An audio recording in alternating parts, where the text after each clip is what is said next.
ಹಾ, ಇದೆ ನೋಡಿ ಕಬ್ಬನ್ ಪಾರ್ಕ್. ಕಬ್ಬನ್ ಅವರು ಟೂರಿಸ್ಟ್ ಎಲ್ಲ ಇದ್ದಾರೆ. ನಮ್ಮ ನಿಧಾನವಾಗಿ ಕಬ್ಬನ್ ಪಾರ್ಕ್ ಬೆಂಗಳೂರಿನ ಹೃದಯ ಭಾಗದಲ್ಲಿದೆ. ಅತ್ಯಂತ ಪ್ರಸಿದ್ಧವಾದ ಒಂದು ಉದ್ಯಾನವನದಲ್ಲಿ ಇದು ಒಂದು ಆಗಿದೆ. ಶ್ರೀ ಚಾಮರಾಜೇಂದ್ರ ಒಡೆಯರವರು ಇದನ್ನ ನಿರ್ಮಿಸ್ತಾರೆ 1870ರಲ್ಲಿ. ಅಲ್ಲಿ ಮೈಸೂರು ರಾಜ್ಯದಲ್ಲಿ ಕಾರ್ಯ ಆಯುಕ್ತರಾದಂತ ಸರ್ ಜಾನ್ ಮಿಡ್ ಅವರ ಕಾಲದಲ್ಲಿ ಇದನ್ನ ಸ್ಥಾಪನೆ ಮಾಡ್ತಾರೆ. ಈ ಕಬ್ಬನ್ ಪಾರ್ಕ್ ಅನ್ನು ನೋಡಿ, ಎಷ್ಟೊಂದು ದಟ್ಟವಾದ ಮರಗಳು ಇಲ್ಲಿ ಇದಾವೆ. ಮತ್ತು ಬ್ರಿಟಿಷ್ ಇಂಜಿನಿಯರಿಂಗ್ ಮೇಜರ್ ರಿಚರ್ಡ್ ಸ್ಯಾಂಕಿನೋ ಅವರು ಇದನ್ನ ರೂಪಿಸ್ತಾರಂತೆ. ಅದಾದ್ಮೇಲೆ ಇಲ್ಲಿಂದ ಆರಂಭದಲ್ಲಿ 100 ಎಕರೆ ಇದ್ದಂತಹ ಈ ಕಬ್ಬನ್ ಪಾರ್ಕು ಇವಾಗ ಹಂತ ಹಂತವಾಗಿ ಬೆಳೀತಾ 300 ಎಕರೆಗೆ ಆವರಿಸಿದೆ. ಇಲ್ಲಿ ನೀವು ನೋಡಬಹುದು ಎಷ್ಟೊಂದು ಹಸಿರಾಗಿದೆ. ಇಲ್ಲಿ ಎಲ್ಲಾ ಕೂತಿದ್ದಾರೆ, ಎಲ್ಲ ಸುಮಾರು ಜನ ನೋಡಿ. ಈ ಎಷ್ಟೊಂದು ದಟ್ಟವಾದ ಮರಗಳು ಇಲ್ಲಿ ನಿಮ್ಗೆ ಕಾಣಬಹುದು.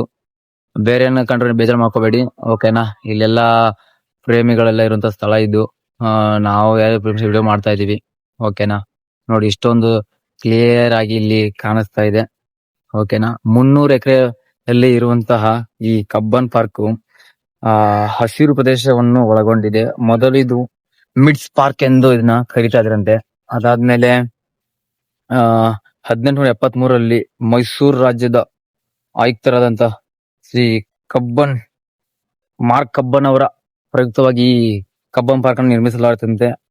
ಆಮೇಲೆ 1927ರಲ್ಲಿ ಮೈಸೂರಿನ ಮಹಾರಾಜರಾದ ಚಾಮರಾಜ